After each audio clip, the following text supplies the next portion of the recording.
Hello, YouTube pipe community. OTC Piper coming at you with a blender review. Been wanting to get these started, and now I figured it's a good time. Hopefully, this won't be too long of a video. I try to keep these blend reviews specific, the discussion specific to the blend. If there's somebody that's maybe searching for some information just about the blend. Today we're going to have I'm going to be doing the Prince Albert Cherry Vanilla.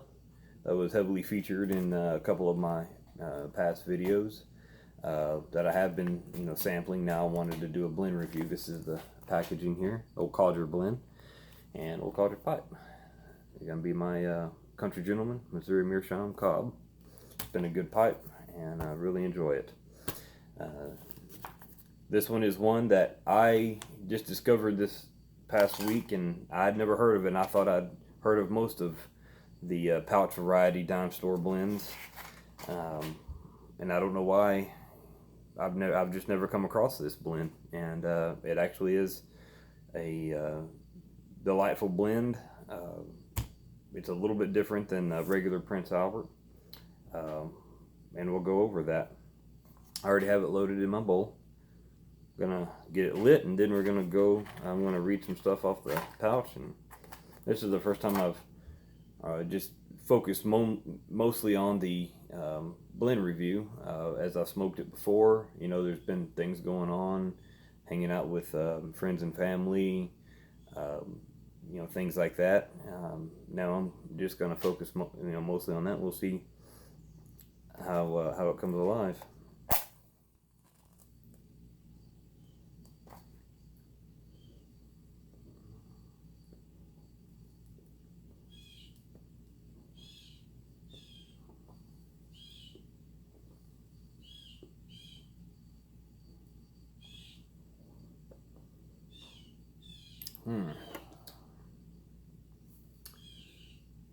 I left my tamp in my truck. I'm using a nail. It works. Yeah. Good first light, and then we finish it off.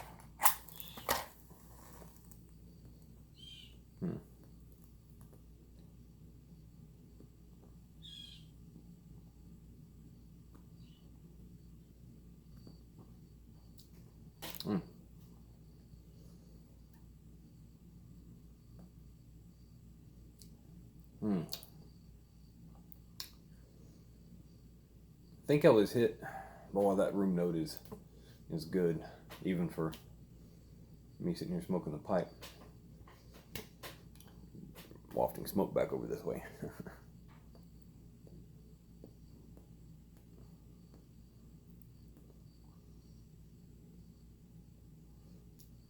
I was first greeted with the note of vanilla. Normally, I would have expected to get the cherry first.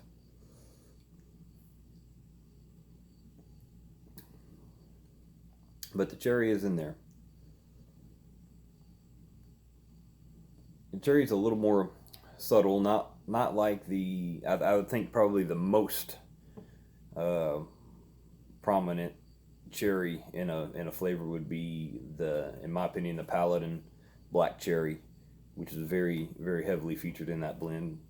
From what I remember of the Captain Black Cherry, it's somewhere that fits somewhere in between this Prince Albert Cherry Vanilla and the Paladin. I just saw a video from Meandering Piper that did where he was going over the Captain Black Cherry, and he's doing a series of all the Captain Blacks, and I think that's interesting to kind of get all of them lined up and to go over those blends. This is the first one I wanted to do. I'll probably do another one tomorrow of another blend.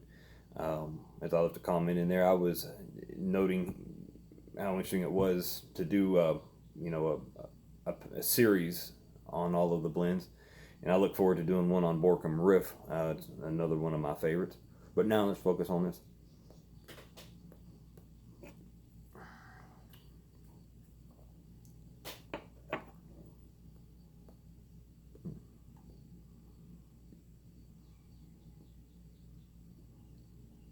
What I like about this is how cool it smokes.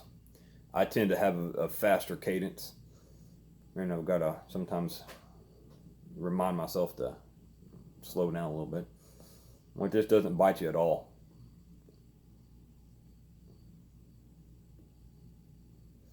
I can see myself buying a lot more of this, especially the $3 and some change I paid for it. It is definitely not not a get what you pay for kind of a deal.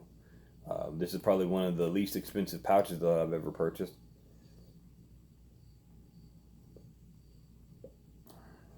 And I probably paid quite a bit more for a blend that I did not enjoy as much.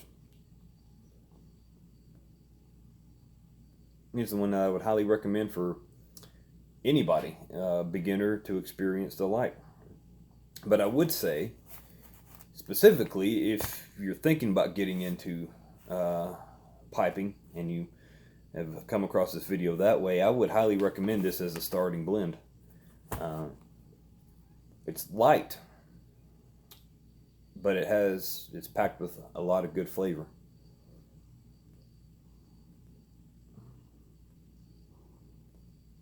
So there's another thing I was going to talk about, not specific to the blend itself, but the packaging. And before I do that, let me go ahead and read what it says about the actual blend. Prince Albert Cherry Vanilla Cavendish Pipe Tobacco. The smooth blend of Prince Albert pipe tobacco is achieved by adhering to high standards we set in every step of production. The attention and care paid to selecting our tobacco equals that of blending and finishing. As a result, Prince Albert tobacco provides superior consistency. I believe that is true of this blend as I'm sitting here puffing on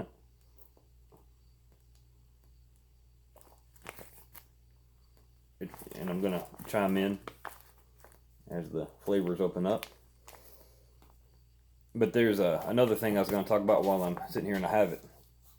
All these warnings that are starting to appear in bigger and bolder print on the tins and pouches and what have you.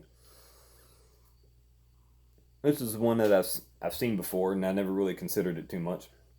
I want to talk about now. It says, warning, this product contains nicotine. Nicotine is an addictive chemical. Just like that right there. I do not agree with this.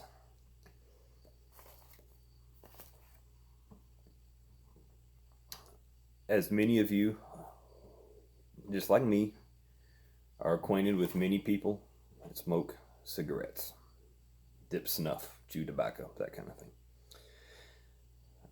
I have seen what addiction is through those people. The ones that, when you're maybe a coworker or somebody at a family get together that has to step out every 30 minutes for a smoke, or they're not gonna get through.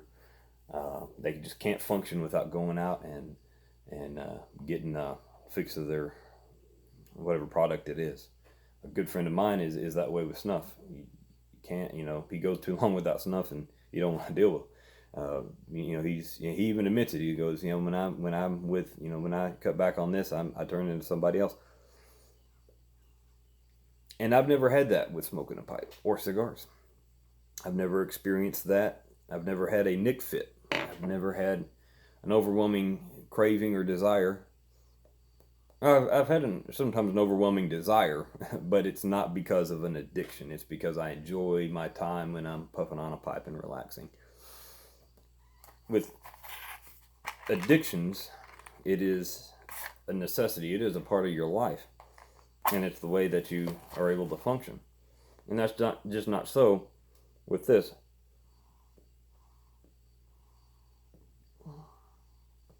So I'd have to call foul on this warning. I'm not a doctor, I'm not a scientist or anything like that. I just know from my observations. Observations are very clear cut. They're shared by many. It's something that you can see happen right in front of you. To a point that you can't deny it. And I've never had a nick fit. I've never had a problem with addiction.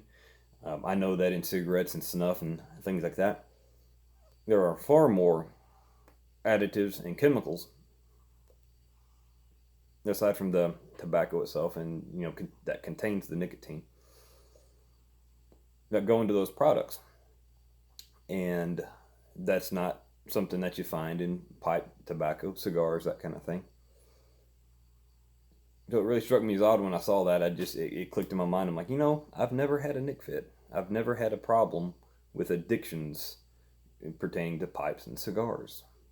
So I think this is very important, and I would like to do another video in the future about how we say the word piping instead of smoking. Now I say smoke a pipe or smoke a cigar because that's a term that's been used long ago, before things got the way they are today in society, when such a black mark is put on pipes and cigars because it's all grouped together as smoking.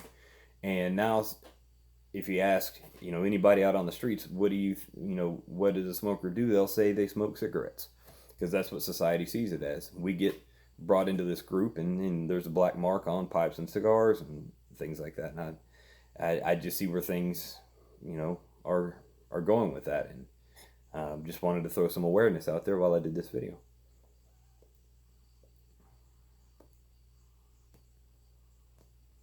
Blend is still doing good.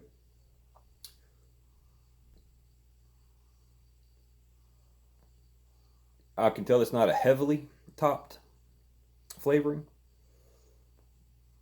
because I know my experiences with some heavily topped, heavily flavored products, sometimes you get a little bitterness, especially down toward the bottom when it starts to really heat up. And I'm not getting that with this at all. I'm blown away by this blend. I'm glad I found it, and I'll be purchasing more. I hope this review has helped in some way, and I look forward to doing my next one. Till next time we get together, hopefully it'll be in the morning. Just want to wish everybody well, and here's the good times and a warm pipe.